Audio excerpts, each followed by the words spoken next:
Final Four, bud. Welcome to Covers This Puck Props 14-year NHL vet Carlo Colaiacovo, presented by Sports Interaction. Let's go. And things slow down. Like, I love round one. I love round two because you get hockey every night, right? And now we're in that sad part of getting it kind of, there'll be a couple nights off. But which one are you more excited about right now? Are you more excited about the West or East? I think I'm excited about both. I mean, we have, four of the top teams in hockey playing.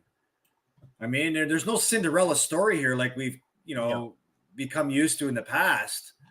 You got the Florida Panthers, a team that a lot of people, predicted at the midway point of the season we're going to be, ready for another Stanley Cup run. You got the New York Rangers who, are still getting disrespected. This team won the President's Trophy. Wild.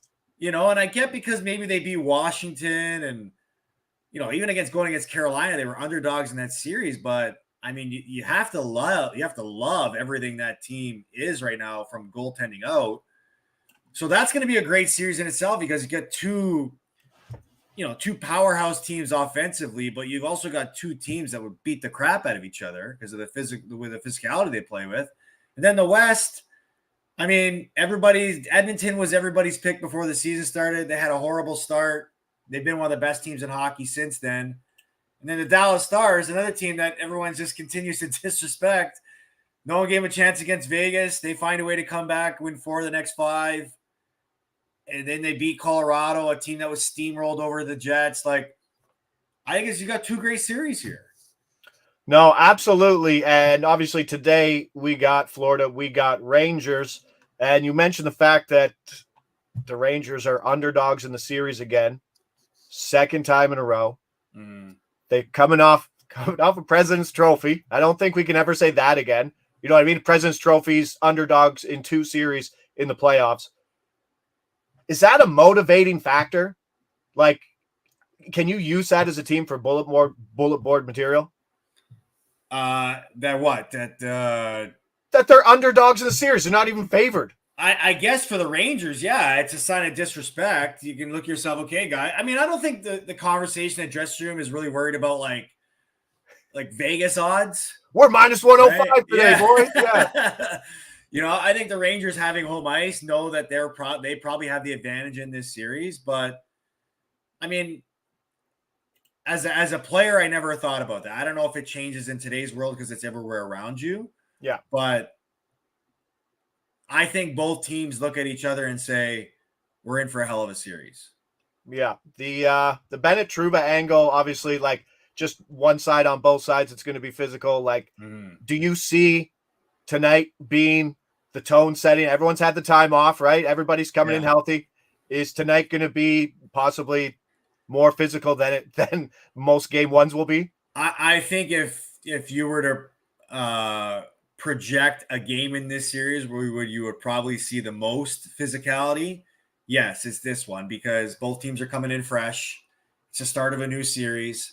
We had Michael Del Zotto on our show, and he said he's going to the game today, and he said New York and Madison Square Garden in the playoffs is just another animal. Like it just provides and presents a different type of stage, and so guys will be jacked up for that. So the adrenaline will be pumping at probably a degree these guys haven't felt before. So you add that on top of both teams' identity where they want to establish a physical presence. I think, you might see the most hits in this series for sure. No, I kind of do lean on New York early in the series. I put a bet in earlier. Series will be 2-2 at plus 155. Wow. Within the series. Like it's going to go back and forth. You had so many smart people come on the show today. TS had 1050 this morning, first up, and they're saying the same thing. Like all these guys who know hockey more than anybody, it's their job. They're like, I don't know how this series is going to go. I know it's going to be tight. It's probably going to go 7 games, but there was a lot. Bob hasn't been great. Like Bob's made big saves, but Bob hasn't been busy. I think he's posted like 60% of his games. He's posted a sub 900. Florida going to commit penalties and Rangers will take advantage. That's what they can't do, right? Yeah. Like you can't give the Rangers those power plays, and we'll figure that out. But starting with the first play, this is one we don't usually throw out too often, but Bobrovsky under 25.5 saves, minus 125. It's a little juice to the under. All odds coming via Sports Interaction. The Rangers' issues all year, they've been losing the shot attempt and the Corsi game, if you want to call it possession, whatever. But guess what? They finished with the best record. Like, they know how to play that game. And guess what? Yeah. Carolina was the best team at it. And guess what? Just winning that shot possession doesn't really always show the quality of shots that you're getting. So they're happy to sit back. And a lot of that shows them playing defensively, and they kind of shell up and give up shots. Whereas Florida kind of goes the other way. And that's what I'm expecting here, expecting Florida to win the shot on goal. But Bobrovsky didn't make more than 26 saves in any game in round 2. Wow. Which is pretty That's wild. not surprising because of a Boston team that lacks that offensive scoring punch, right? Oh, yeah. But like I don't know, when they own the puck as much as they do, it just creates less opportunities the other way. 11 games in the playoffs. He has 26 saves, more than just once. So even in the Tampa Bay series, it wasn't massive. He's 7-4 to the under, or 6 with 16 or fewer saves in 3 of his last 5. 16 or fewer saves in 3 of his last 5. Boston obviously didn't bring it. Obviously, if you had to put money on it, which the odds are favored that way, Shesterkin going to be the busier goaltender tonight? I think so. Yeah, I think so. 29.5. Yeah, that's a low number for Bobrovsky. I was expecting a 30, but I'm a little hesitant to hit it in game 1. Yeah, that's all. Yeah, that's a weird one. I mean, I thought Bobrovsky would have been at 27 at least, but 25, it's almost baiting you to take the over. And it's just the under, and that's kind of where it is. So happy on that side. I'm happy with the Rangers win where they shell up and Florida shooting, and Bobrovsky doesn't really have to take too much. That's another way you can look at a possible Rangers win without having to get them. Another one here, expecting a low, like trying to get on some Shesterkin, looking for some points, looking for some shots. I like that you liked Sam Reinhart under 3.5 shots. Yeah. But it's heavily juiced. We'd say minus 167. Yeah, I think it's inflated because we talked about him. Like, we bet on him all year. He was at 2.5 all year. Mm-hmm. And now you're probably going to get 3 lines heavy with Sam Bennett on that third line, going to cut into some time. Like, Tarasenko on that top line, still only playing 14 minutes a game. Yeah, well, it's mostly 5-on-5 power play, right? Yeah, that's it. So I did like the Reinhardt, but I settled for points. But Carter Verhaeghe, under 0.5 points, plus 130. Pointed in just 2 of the games versus Boston, had just 1 5-on-5 point in the series. And I really think that scoring output matches up.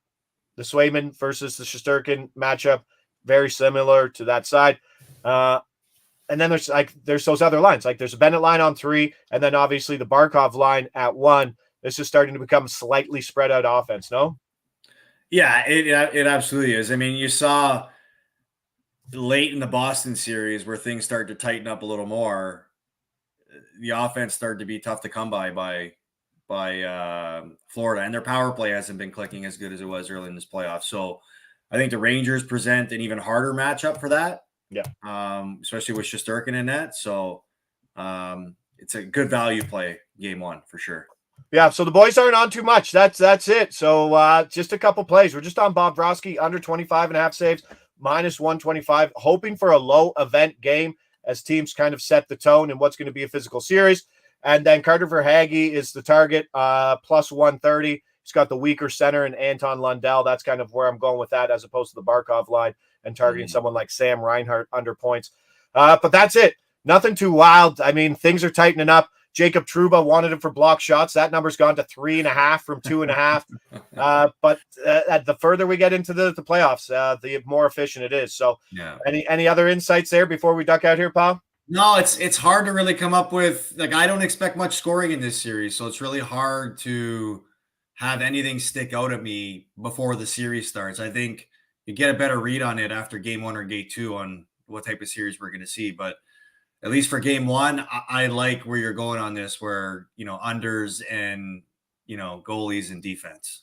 Yeah. And last year when we were on a run, there's a lot of block shots. Like, we weren't up player points over 3.5 shots. No, it just doesn't happen as much. So game 1, going to be an absolute banger at MSG, physical tone. Hopefully Trouba stays on his feet. Hopefully Bennett does Bennett things. And I mean, Nick Cousins can certainly infuriate people too. So it's gonna be a hell of a series. So appreciate everybody there in the chat. We'll be back tomorrow doing the West. I'm Josh Ingles. He's Carlo Colaiacovo. This is NHL Puck Prop Presented by Sports Interaction. Lead us out, bud. See you tomorrow. Ciao.